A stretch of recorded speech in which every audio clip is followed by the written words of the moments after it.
Mathematics began as a way to quantify our world, to measure land, predict the motions of planets, and keep track of commerce.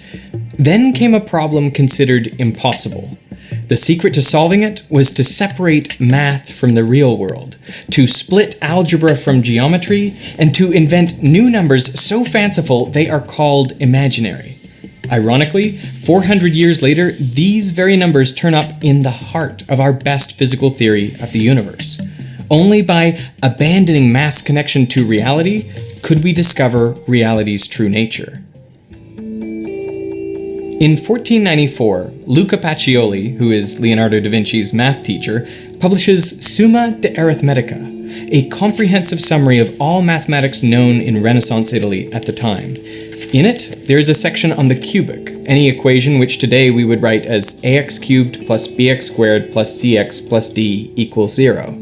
People had been trying to find a general solution to the cubic for at least 4,000 years, but each ancient civilization that encountered it, the Babylonians, Greeks, Chinese, Indians, Egyptians, and Persians, they all came up empty-handed. Pacioli's conclusion is that a solution to the cubic equation is impossible. Now this should be at least a little surprising, since without the x cubed term, the equation is simply a quadratic. And many ancient civilizations had solved quadratics thousands of years earlier. Today, anyone who's passed 8th grade knows the general solution. It's minus b plus minus root b squared minus 4ac all over 2a. But most people just plug and chug into this formula, completely oblivious to the geometry that ancient mathematicians used to derive it. You know, back in those days, mathematics wasn't written down in equations. It was written with words and pictures. Take, for example, the equation x squared plus 26x equals 27. Ancient mathematicians would think of the x squared term like a literal square with sides of length x. And then 26x, well, that would be a rectangle with one side of length 26 and the other side of length x. And these two areas together add to 27. So how do we figure out what x is? Well, we can take this 26x rectangle and cut it in half. So now I have two 13x rectangles, and I can position them so the new shape I create is almost a square. It's just missing this section down here. But I know the dimensions of this section, it's just 13 by 13. So I can complete the square by adding in a 13 by 13 square. Now, since I've added 13 squared, or 169, to the left-hand side of the equation, I also have to add 169 to the right-hand side of the equation to maintain the equality. So now I have this larger square with sides of length x plus 13, and it is equal to 196. Now the square root of 196 is 14. So I know that the sides of this square have length 14, which means x is equal to 1. Now, this is a great visual way to solve a quadratic equation, but it isn't complete. I mean, if you look at our original equation, x equals 1 is a solution, but so is negative 27. For thousands of years, mathematicians were oblivious to the negative solutions to their equations because they were dealing with things in the real world, lengths and areas and volumes. I mean, what would it mean to have a square with sides of length negative 27? That just doesn't make any sense. So for those mathematicians, negative numbers didn't exist. You could subtract, that is, find the difference between two positive quantities, but you couldn't have a negative answer or negative coefficients. Mathematicians were so averse to negative numbers that there was no single quadratic equation. Instead, there were 6 different versions arranged so that the coefficients were always positive. The same approach was taken with the cubic. In the 11th century, Persian mathematician Omar Khayyam identified 19 different cubic equations, again keeping all coefficients positive. He found numerical solutions to some of them by considering the intersections of shapes like hyperbolas and circles. But he fell short of his ultimate goal, a general solution to the cubic. He wrote, "Maybe one of those who will come after us will succeed in finding it." 400 years later and 4,000 kilometers away, the solution begins to take shape. Scipione Del Ferro is a mathematics professor at the University of Bologna. Sometime around 1510, he finds a method to reliably solve depressed cubics. These are a subset of cubic equations with no x squared term. So what does he do after solving a problem that has stumped mathematicians for millennia? One considered impossible by Leonardo da Vinci's math teacher? He tells no one. See, being a mathematician in the 1500s is hard. Your job is constantly under threat from other mathematicians who can show up at any time and challenge you for your position. You can think of it like a math duel. Each participant submits a set of questions to the other, and the person who solves the most questions correctly gets the job, while the loser suffers public humiliation. As far as Del Ferro knows, no one else in the world can solve the depressed cubic, so by keeping his solution secret, he guarantees his own job security. For nearly 2 decades, Del Ferro keeps his secret. Only on his deathbed in 1526 does he let it slip to his student Antonio Fior. Fior is not as talented a mathematician as his mentor, but he is young and ambitious. And after Del Ferro's death, he boasts about his own mathematical prowess, and specifically his ability to solve the depressed cubic. On February 12, 1535, Fior challenges mathematician Niccolò Fontana Tartaglia, who has recently moved to Fior's hometown of Venice. Niccolò Fontana is no stranger to adversity. As a kid, his face was cut open by a French soldier, leaving him with a stutter. That's why he's known as Tartaglia, which means stutterer in Italian. Growing up in poverty, Tartaglia is largely self-taught. He claws his way up through Italian society to become a respected mathematician. Now, all of that is at stake. As is the custom, in the challenge, Tartaglia gives a varied assortment of 30 problems to Fior. Fior gives 30 problems to Tartaglia, all of which are depressed cubics. Each mathematician has 40 days to solve the 30 problems they've been given. Fior can't solve a single problem. Tartaglia solves all 30 of Fior's depressed cubics in just 2 hours. It seems Fior's boastfulness was his undoing. Before the challenge came, Tartaglia learns of Fior's claim to have solved the depressed cubic, but he's skeptical. I did not deem him capable of finding such a rule on his own, Tartaglia writes. But word was that a great mathematician had revealed the secret to Fior, which seems more plausible. So with the knowledge that a solution to the cubic is possible, and with his livelihood on the line, Tartaglia sets about solving the depressed cubic himself. To do it, he extends the idea of completing the square into 3 dimensions. Take the equation x cubed plus 9x equals 26. You can think of x cubed as the volume of a cube with sides of length x. And if you add a volume of 9x, you get 26. So just like with completing the square, we need to add onto the cube to increase its volume by 9x. Imagine extending 3 sides of this cube out a distance y, creating a new larger cube with sides of length, call it z. Z is just x plus y. The original cube has been padded out, and we can break up the additional volume into 7 shapes. There are 3 rectangular prisms with dimensions of x by y, and another 3 narrower prisms with dimensions of x by y. Plus, there's a cube with a volume y cubed. Tartaglia rearranges the 6 rectangular prisms into one block. One side has length 3y, the other has a length x plus y, which is z, and the height is x. So the volume of this shape is its base, 3yz, times its height, x. And Tartaglia realizes this volume can perfectly represent the 9x term in the equation if its base is equal to 9. So he sets 3yz equals 9. Putting the cube back together, you find we're missing the one small y cubed block. So we can complete the cube by adding y cubed to both sides of the equation. Now we have z cubed, the complete larger cube, equals 26 plus y cubed. We have 2 equations and 2 unknowns. Solving the first equation for z and substituting into the second, we get y to the 6 plus 26y cubed equals 27. At first glance, it seems like we're now worse off than when we started. The variable is now raised to the power of 6 instead of just 3.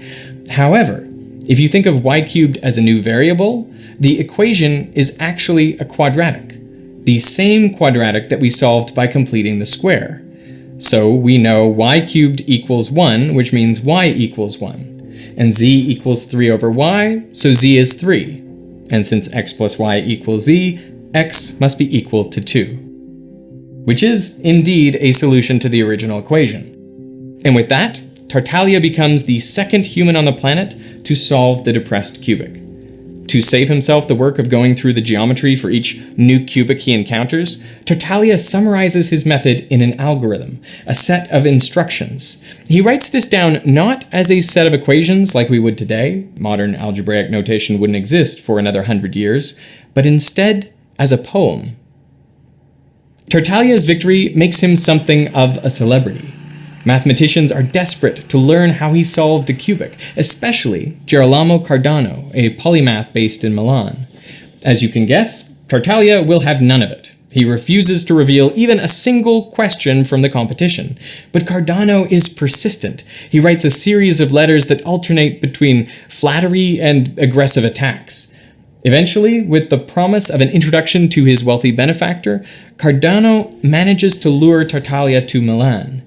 And there, on March 25th, 1539, Tartaglia reveals his method, but only after forcing Cardano to swear a solemn oath not to tell anyone the method, not to publish it, and to write it only in cipher, quote, so that after my death, no one shall be able to understand it. Cardano is delighted and immediately starts playing around with Tartaglia's algorithm. But he has a loftier goal in mind, a solution to the full cubic equation including the x squared term. And amazingly, he discovers it. If you substitute for x minus b over 3a, then all the x squared terms cancel out.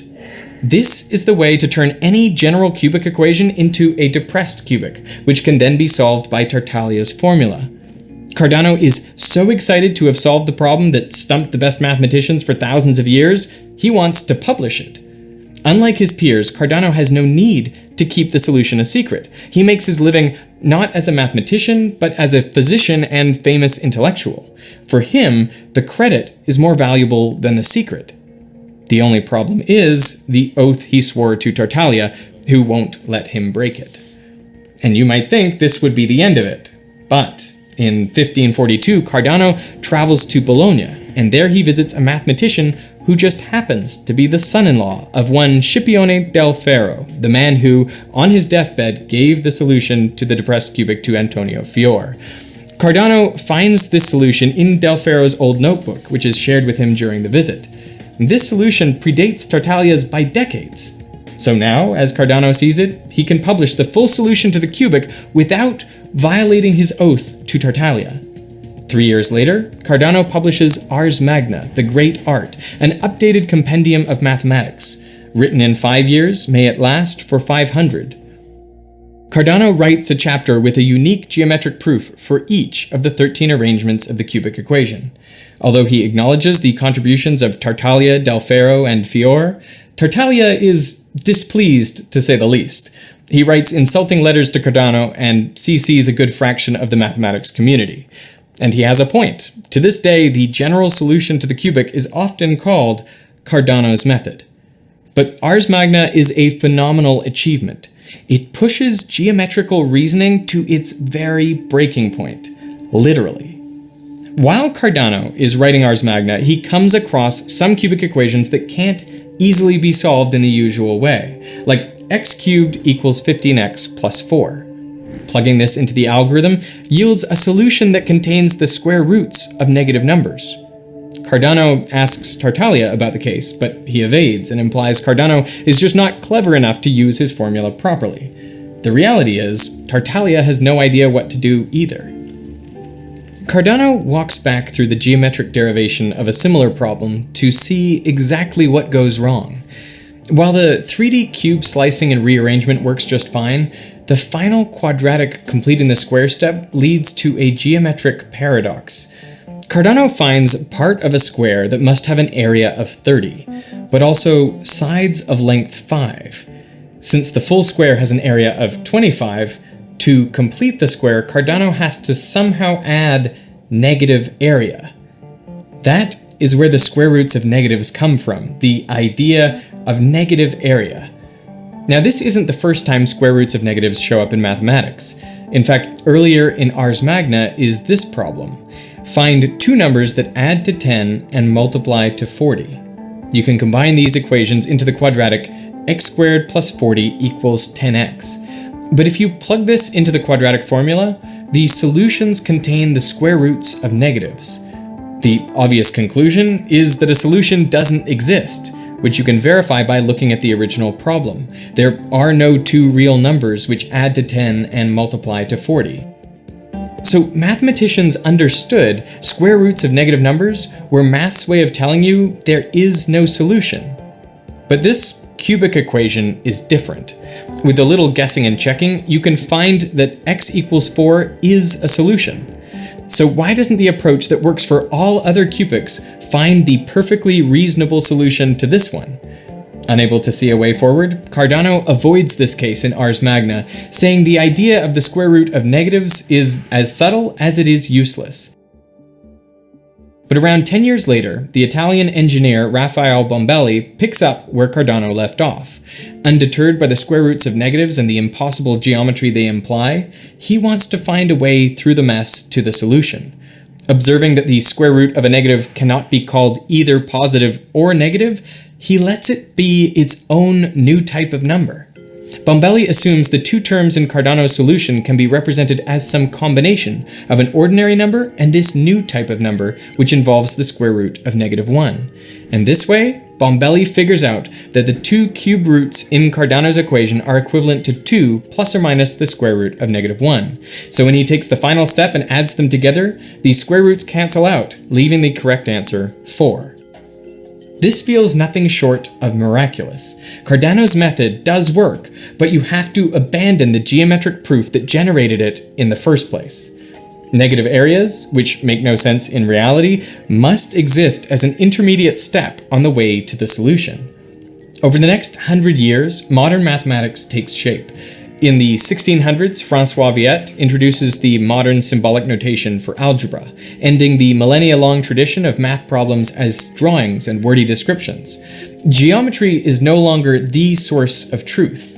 René Descartes makes heavy use of the square roots of negatives, popularizing them as a result. And while he recognizes their utility, he calls them imaginary numbers, a name that sticks, which is why Euler later introduces the letter I to represent the square root of -1. When combined with regular numbers, they form complex numbers. The cubic led to the invention of these new numbers and liberated algebra from geometry. By letting go of what seems like the best description of reality, the geometry you can see and touch, you get a much more powerful and complete mathematics that can solve real problems. And it turns out, the cubic is just the beginning. In 1925, Erwin Schrödinger is searching for a wave equation that governs the behavior of quantum particles, building on de Broglie's insight that matter consists of waves. He comes up with one of the most important and famous equations in all of physics, the Schrödinger equation, and featured prominently within it is I, the square root of -1. While mathematicians have grown accustomed to imaginary numbers, physicists have not, and are uncomfortable seeing it show up in such a fundamental theory. Schrödinger himself writes, "What is unpleasant here, and indeed directly to be objected to, is the use of complex numbers. The wave function psi is surely fundamentally a real function. This seems like a fair objection, so why does an imaginary number that first appeared in the solution to the cubic turn up in fundamental physics? Well, it's because of some unique properties of imaginary numbers. Imaginary numbers exist on a dimension perpendicular to the real number line. Together, they form the complex plane. Watch what happens when we repeatedly multiply by I. Starting with 1, 1 times I is I times I is -1, by definition. -1 times I is -I, and -I times I is 1. We've come back to where we started, and if we keep multiplying by I, the point will keep rotating around. So when you're multiplying by I, what you're really doing is rotating by 90 degrees in the complex plane. Now, there is a function that repeatedly multiplies by I as you go down the x-axis, and that is e to the ix. It creates a spiral by essentially spreading out these rotations all along the x-axis. If you look at the real part of this spiral, it's a cosine wave. And if you look at the imaginary part, it's a sine wave. The two quintessential functions that describe waves are both contained in e to the ix. So when Schrödinger goes to write down a wave equation, he naturally assumes that the solutions to his equation will look something like e to the ix, specifically e to the ikx minus omega t. You might wonder why he would use that formulation and not just a simple sine wave, but the exponential has some useful properties. If you take the derivative with respect to position or time, that derivative is proportional to the original function itself. And that's not true if you use the sine function, whose derivative is cosine. Plus, since the Schrödinger equation is linear, you can add together an arbitrary number of solutions of this form, creating any sort of wave shape you like, and it too will be a solution to Schrödinger's equation. The physicist Freeman Dyson later writes, Schrödinger put the square root of -1 into the equation, and suddenly it made sense. Suddenly, it became a wave equation instead of a heat-conduction equation. And Schrödinger found, to his delight, that the equation has solutions corresponding to the quantized orbits in the Bohr model of the atom. It turns out that the Schrödinger equation describes correctly everything we know about the behavior of atoms. It is the basis of all of chemistry and most of physics. And that square root of -1 means that nature works with complex numbers and not with real numbers. This discovery came as a complete surprise to Schrödinger as well as to everybody else.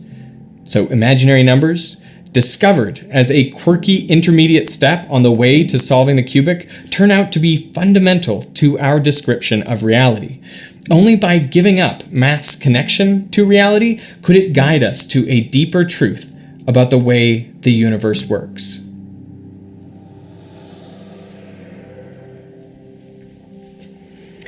Not gonna lie, I learned a ton while making this video, because I really had to engage with some ideas that I was already familiar with.